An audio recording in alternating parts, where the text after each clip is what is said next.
You are now watching another A&A production. Like a man! Like a man!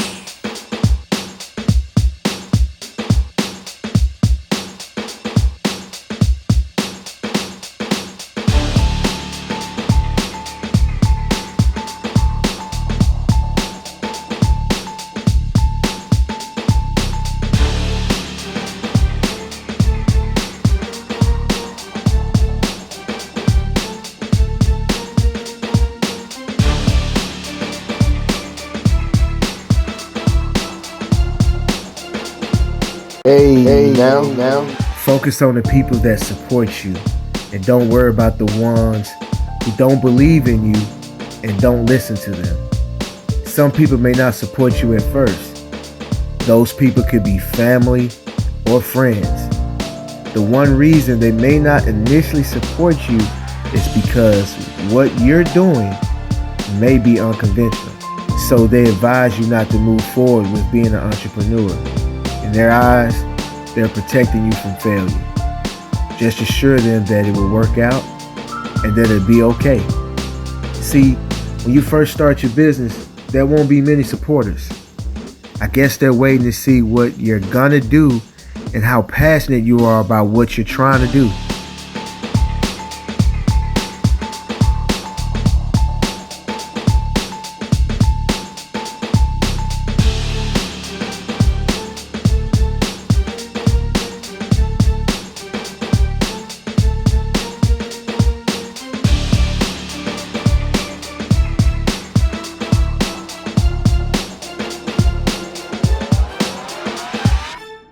You'll see the shift in the support as you start to make progress.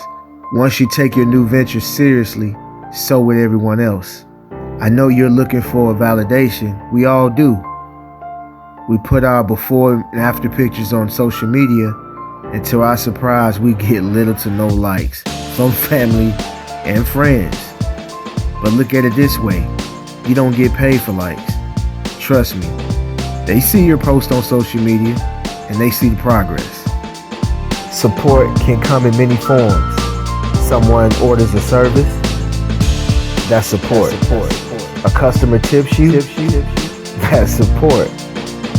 Someone that you don't know shares your post on Facebook, that's support.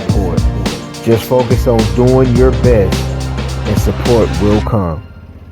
Shouts out to the new wave. Peace.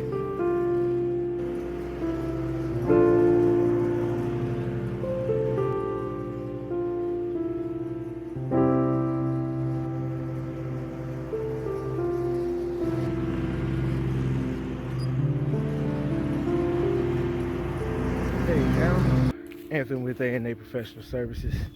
I'm just out here cleaning up some leaves, pretty much mulching them anyways. That's pretty much all I do this time of year is just mulch leaves. Sometimes I have to clean them up. When I picked up this yard I think I picked up this yard maybe 3 years ago, maybe longer than that. I'm not sure, but you see this big oak tree right here.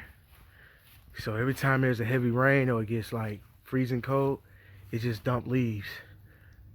And I mean, you could pretty much clean up leaves here all throughout the winter and fall. So I had that in mind when I gave an estimate on this home. Well, not this home, but on this property as far as lawn care. And like, you see how I'm looking up now, that's what I do. Like when I come to a house, I look up and everything. You know, usually when I do estimates, it's in the spring. And, you know, pretty much you just need to get the yard cleaned up, you know, mowing the lawn, trimming bushes, pine straw, mulch, herbicides. Over the years, I started to just, you know, when I started seeing, you know, like heavy leaf fall, like I just got the idea, you know, because I'm self-taught. Nobody really just showed me how to run a business. I got out here on my own. I just started doing it, and over time I started like, oh, I need to do this, I need to do this, I need to do that, I need to add this. Just start implementing that into my business. So what ended up happening is when I started to do my estimates, I just started to look around, and And it also came from people telling me like, do you clean gutters? Do you do this? Do you do that? Things that I didn't think about adding to my business at the time. And so when they would ask me, do I know anybody? I would immediately take it like, yeah, I could do it. I'll do it, but I wasn't really thinking about doing it. But they gave me those ideas just by customers and clients asking me. When I come to do estimates, I look at all those things at the same time. Sometimes I'll wait till that time of the year is approaching to mention it to them, or sometimes I say it right then. Most of the time I say it when I do the estimate. So basically, like, what I did was I just started, when I come, I just started looking up. Like right now I'm looking up at the house that has gutters, it has trees, they have flower beds. So I'm already thinking gutter cleaning, mulch, leaf removal.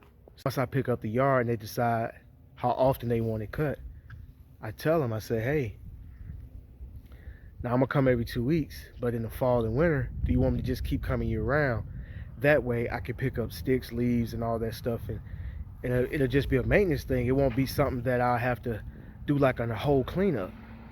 Prices are much cheaper each time, and they'll rather do that than to pay, $200, $300 for a cleanup job.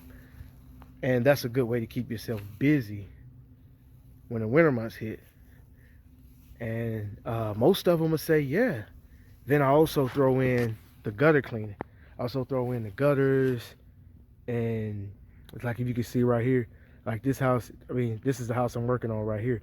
It has gutters. So that's the first thing that's one of the first things I look at to see if they got gutters, because leaves fall year round. So those things get filled up, and you can actually clean those things 2 to 3 times a year, depending on how many trees. And you see where I'm at. There's a lot of trees. Let me show you. You're facing the house. This is the right side, and you see there are gutters right there. Okay, and this is the neighbor's backyard, and it has a tree right there. There's another one over there, and then the big oak tree that I showed you earlier. So you can already see, if you look, you can already see the leaves already.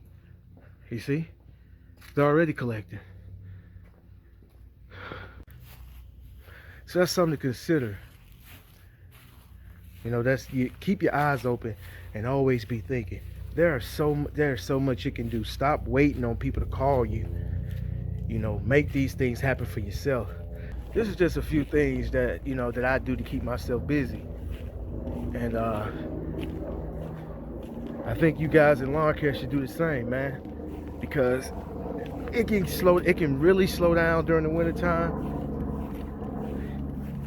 And you're getting desperate. You start thinking that I'm about to quit, or I'm about to give me a part-time job or something like that. Man, you got to set yourself up. You got to start preparing before the winter gets here. You got to have a plan already, and save up that nest egg, man. Got to have a nest egg. I'm out.